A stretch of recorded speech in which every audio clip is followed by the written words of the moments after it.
देखिए, जैसा कि आप लोगों को मैं पिछले लेक्चर में ये बताया था कि यूपी बोर्ड के हिंदी के पेपर में जब आपके पास समय बहुत कम बचा हुआ है, क्या-क्या तैयार करके जाना है और क्या-क्या पढ़ना है। कल हमने आपको 100 मार्क्स में से 12 मार्क्स का पूरा कंटेंट प्रोवाइड कराया था कि आपने अगर उतना जितना कल की क्लास में हमने बताया था, अगर आपने पढ़ लिया। जिन बच्चों ने अभी उस क्लास को नहीं देखा है, मैं इसी वीडियो के डिस्क्रिप्शन बॉक्स में उसकी लिंक दे दूंगा। आप लोग उसको ज़रूर से ज़रूर देख लें, क्योंकि उसमें 12 मार्क्स का आपका पेपर आना वहाँ से श्योर है। उसके बाद 12 मार्क्स की जानकारी आपको दे चुका हूँ कि कितना पढ़ के जाना है, जिससे आपके वहाँ से 12 मार्क्स कम्प्लीटली आ जाएँ। आज के लेक्चर में हम लोग उसी को और आगे थोड़ा प्रोसीड करेंगे, कुछ और मोस्ट इम्पॉर्टेंट टॉपिकों की बात करेंगे जो आपको पढ़ के जाना है, ताकि आपके बोर्ड में 100 में से 95 मार्क्स मिनिमम आ सकें। जैसा कि इस सीरीज का मैंने नाम दिया है कि सिर्फ वो पढ़ो जो पेपर में आता है, और अगर आपने इतना पढ़ लिया जितना मैं आपको प्रोवाइड कराऊंगा, तो आप मान लीजिए कि 100 में से 95 मार्क्स आपके श्योर या फिक्स हो जाएंगे। उसको आने से आपको कोई नहीं रोक सकता है। ठीक, तो चलते हैं आज के कुछ और क्वेश्चनों को देखते हैं। जैसा कि मैंने अभी आपको बताया कि कल के लेक्चर में हमने हिंदी पेपर के क्वेश्चन नंबर 5 और क्वेश्चन नंबर 6 को डिस्कशन किया था कि उनमें कौन कौन से क्वेश्चन आपको आना है, या उस क्वेश्चन को अटेम्प्ट करने के लिए आपको क्या क्या पढ़ के जाना है। वैसे ही आज हम खंड का के ही क्वेश्चन नंबर 3 और क्वेश्चन नंबर 4 के विषय में पढ़ेंगे, जो कि 20 मार्क्स के होते हैं। क्वेश्चन नंबर 3 आपका 10 मार्क्स का आएगा और क्वेश्चन नंबर 4 भी 10 मार्क्स का आएगा। जितना मैं आपको बता रहा हूँ, अगर आपने इतना तैयार कर लिया तो आज के 20 मार्क्स और कल के 12 मार्क्स, मतलब आपका 32 मार्क्स का पेपर मैंने 2 दिन में कंप्लीट करा दिया। तो जब आप क्वेश्चन पेपर को वहाँ पढ़ेंगे तो तीसरे क्वेश्चन में दिया होगा, दिए गए गद्यांश पर आधारित निम्नलिखित प्रश्नों के उत्तर दीजिए। इस तरह से हेडिंग पड़ी होगी।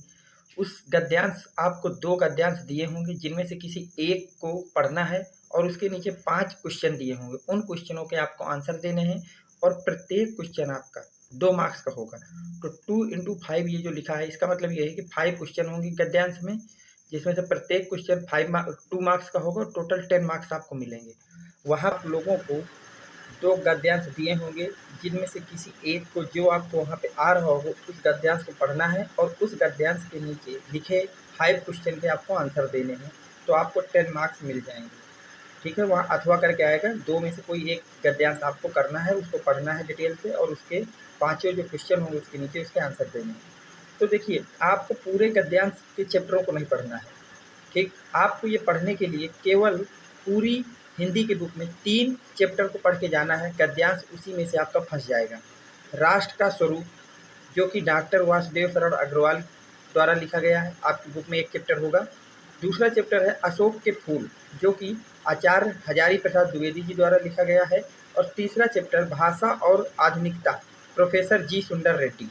केवल इन कुछ 3 चैप्टर के जितने भी आपके गद्यांश बुक में दिए हैं, या इस पूरे चैप्टर को सही से आप पढ़ लीजिएगा। गद्यांश का जो आपका पैराग्राफ आएगा, या तो वो राष्ट्र के स्वरूप चैप्टर से होगा, या फिर अशोक के फूल चैप्टर से होगा, और या फिर वो भाषा और आधुनिकता। इन 3 चैप्टरों को अगर आप तैयार करके जाते हैं, आप सब ने क्वेश्चन बैंक ली होगी, तो आपको क्या करना है कि जैसे आपने क्वेश्चन बैंक खोला तो उसमें राष्ट्र का स्वरूप लिखा होगा उस चैप्टर की।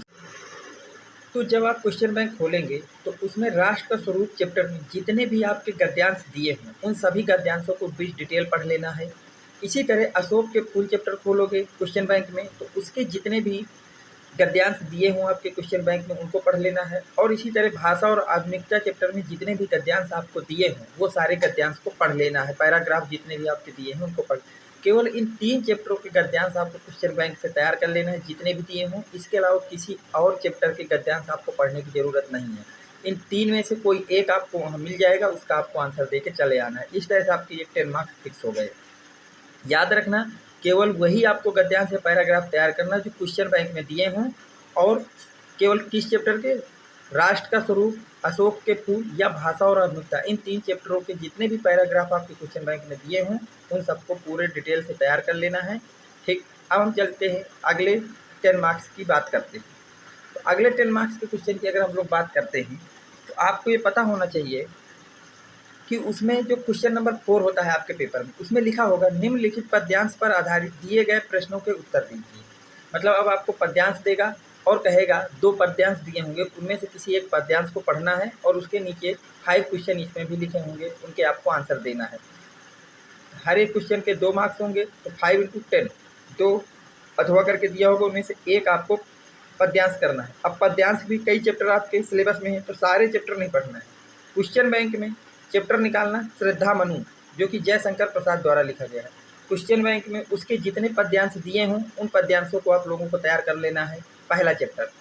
दूसरे की अगर मैं बात करूं तो अब आपको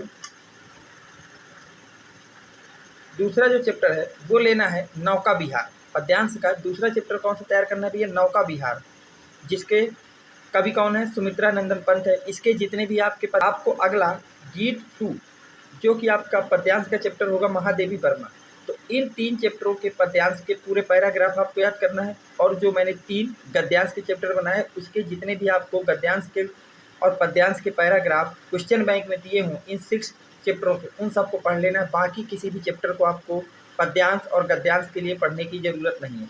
अगर आपने इतना कुछ कर लिया तो कल के जो मैंने आपको क्वेश्चन बताए थे उसके 12 मार्क्स और आज के 2 क्वेश्चन बताए जो कि 20 मार्क्स के आएंगे। तो इस तरह से आपके बोर्ड में 32 मार्क्स फिक्स हो जाएंगे कि आपके 32 मार्क्स आने से आपको कोई नहीं रोक सकता है। उम्मीद करता हूँ कि ये चीज़ें आपको पसंद आई होंगी, आपके पेपर में हेल्प करेंगी। अगर आपके पेपर में हेल्प होती है, आपको पसंद आया है तो वीडियो को लाइक करें, चैनल को सब्सक्राइब करें और ज़्यादा से ज़्यादा लोगों तक शेयर करें। Thanks for watching. Next video coming soon.